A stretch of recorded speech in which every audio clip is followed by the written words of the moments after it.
Bismillahirrahmanirrahim.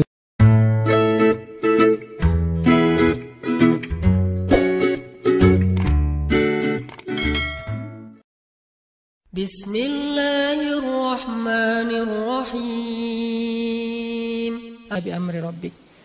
Kita imajinasikan suasana ketika Ramadan turun Al-Quran. Supaya kita tahu bulan Ramadan ini bulan yang di langit itu sibuk banget loh. Malam Ramadan pertama di langit itu hiruk pikuknya tuh luar biasa. Euforianya tuh luar biasa. Gembira semua langit tuh. Sampai surga dibukain satu pintu yang tidak dibuka kecuali di bulan Ramadan. Dan pohon-pohon di surga itu dihias oleh Allah seperti kita menghias taman dengan lampu-lampu di atas pohon. Jadi surga di bulan Ramadan itu kelap-kelip, indah sekali. Tanpa itu aja udah indah surga teh.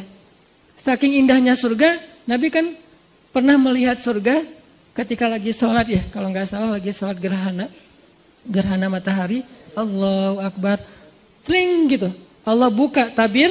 Kalau bahasa kita itu dikasih kayak 4D gitu kan. Tiba-tiba Nabi ngelihat sesuatu yang lain.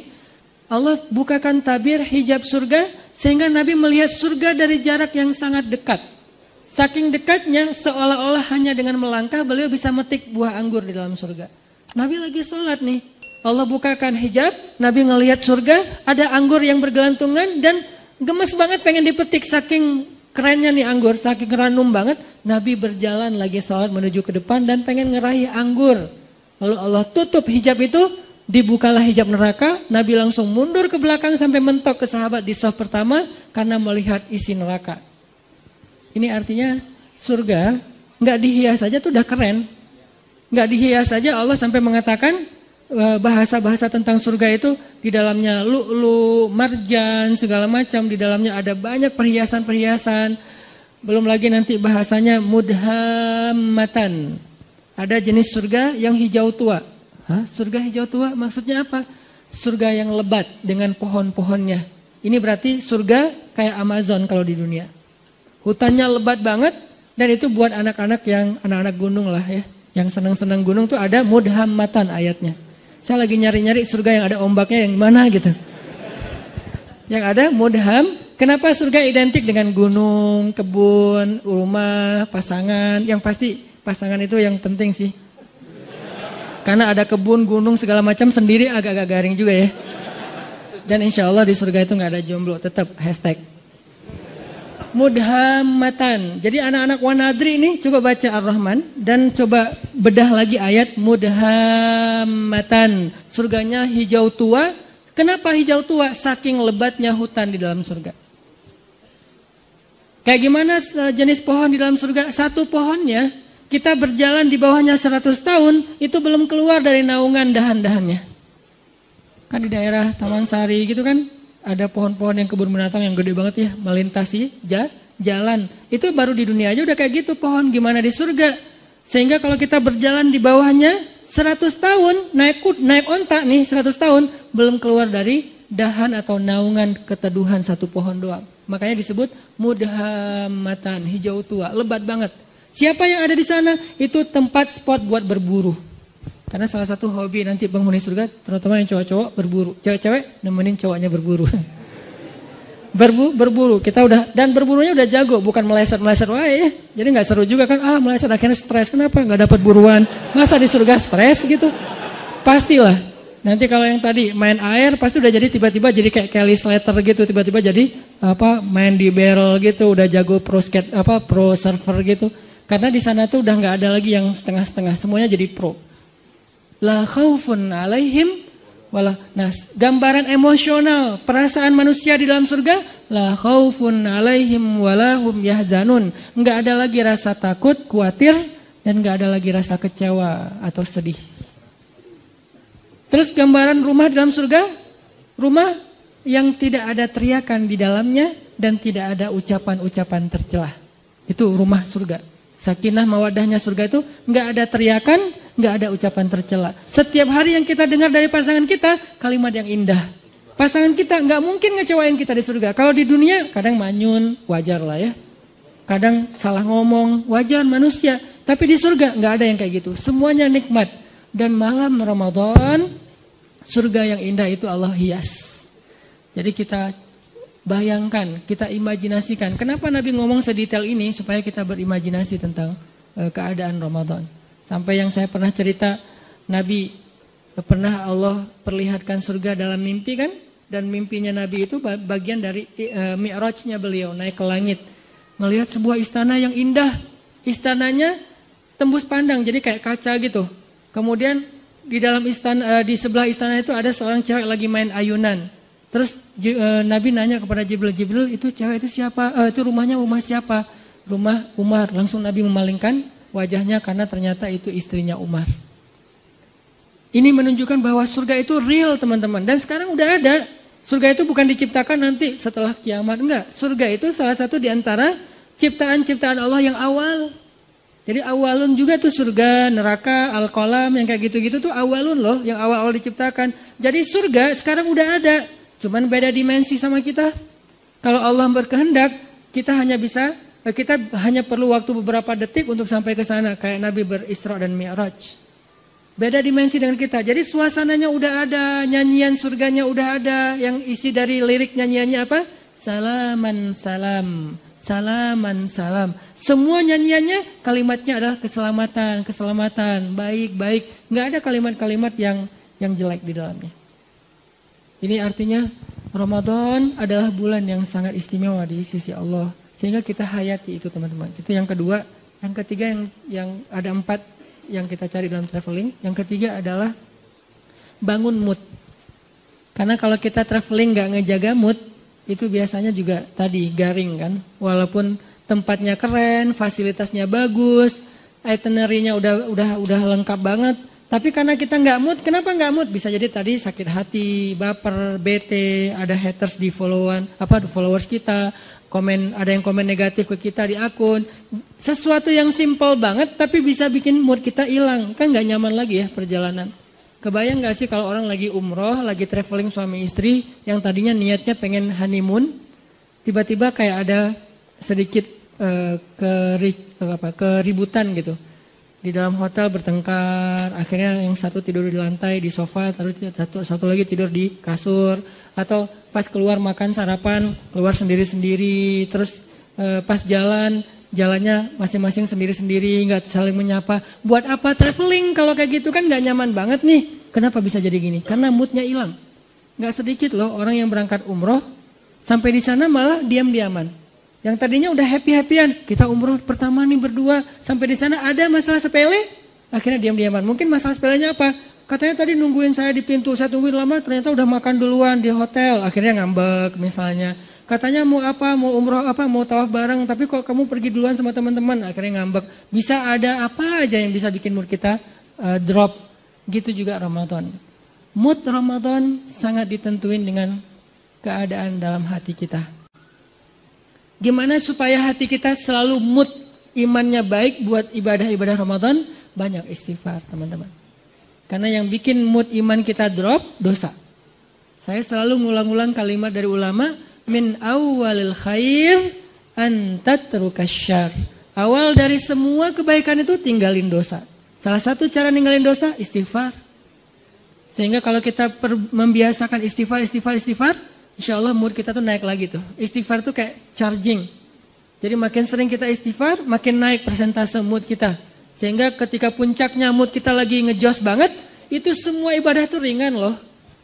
Sholat 1 juz ringan, malah dianggap kok 1 juz sih, bukan 10 juz. Pas 10 juz kok 10 juz sih, nggak khatam sekalian. Wah ngeri nih. Sholat tahajud, udah dia taraweh plus tahajud lagi, walaupun ada mazahib lah ya.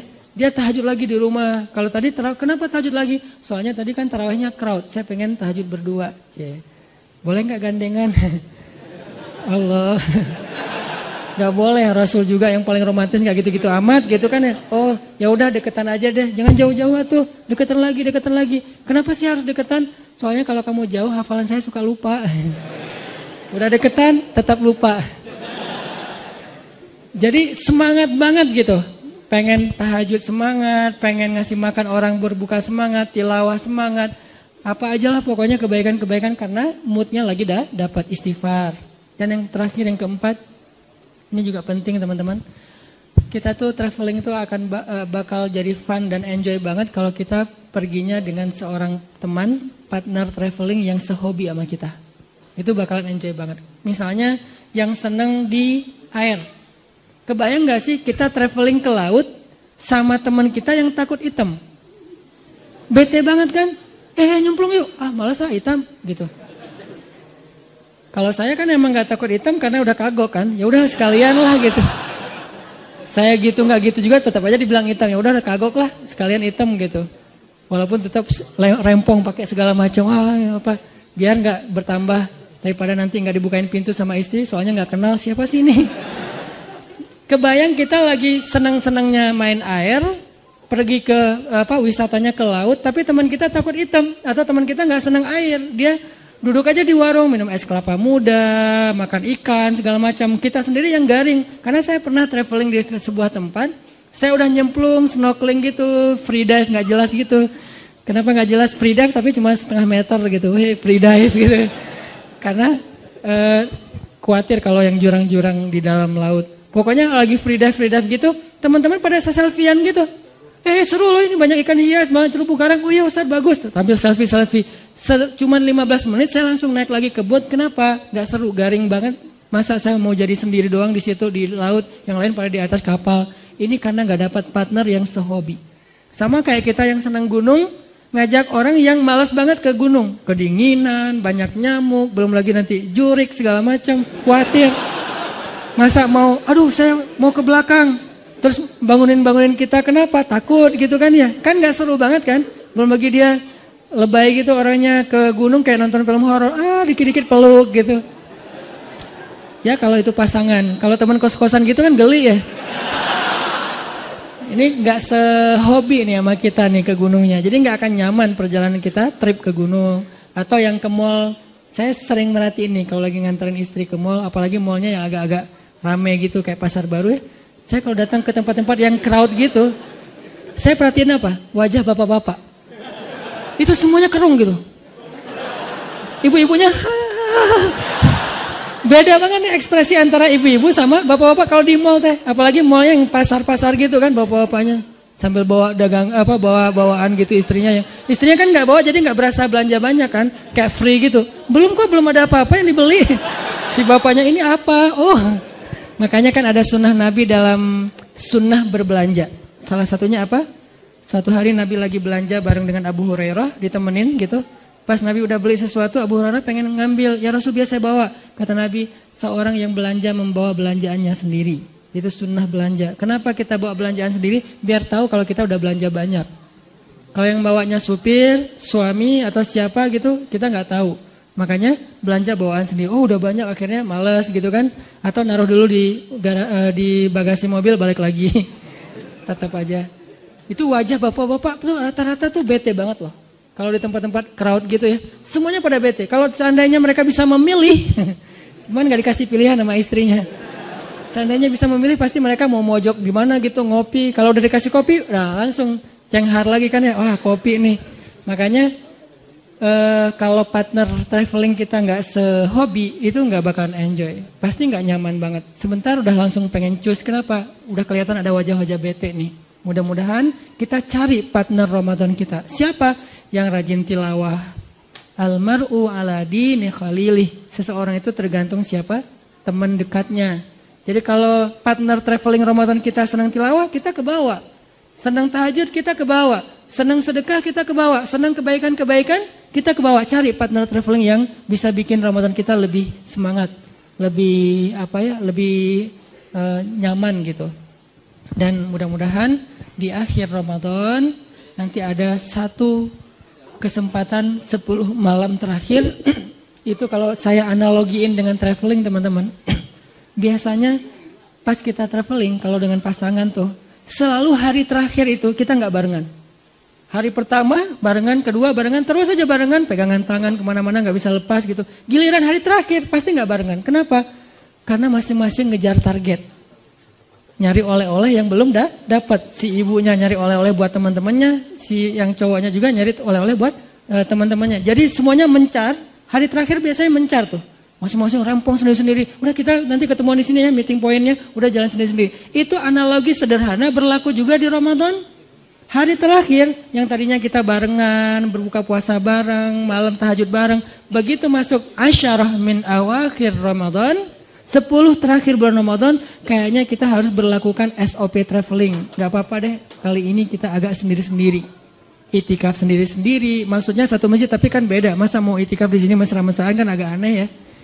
Boleh sih mesra-mesraan, gimana? Nyisir rambut.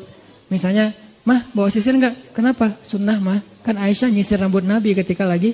Papa kan gak punya rambut. Oh ya. Soalnya banyak mikir gitu. Jadi udah mulai sendiri-sendiri, udah nggak buka puasa bareng lagi karena sibuk dengan itikaf, masing-masing ngejar malam Lailatul Qadar. Dan itu penting banget, insya Allah nanti di malam-malam berikutnya akan dibahas. Mudah-mudahan tahun ini kita memperoleh Lailatul Qadar. Dan seandainya tahun ini adalah Ramadan terakhir kita, ya Allah jadikanlah Ramadan ini sebagai penggugur semua dosa-dosa kami. Jadikanlah Ramadan ini sebagai jalan buat kami ke surgamu ya Allah. Dan jadikanlah Ramadan ini adalah Ramadan terbaik dalam hidup kami. Semoga Allah memberkahi bulan Ramadan kita. Kullu am wa antum bi khair. Ramadan karim. Billahi taufiq wal hidayah. Wassalamualaikum warahmatullahi wabarakatuh.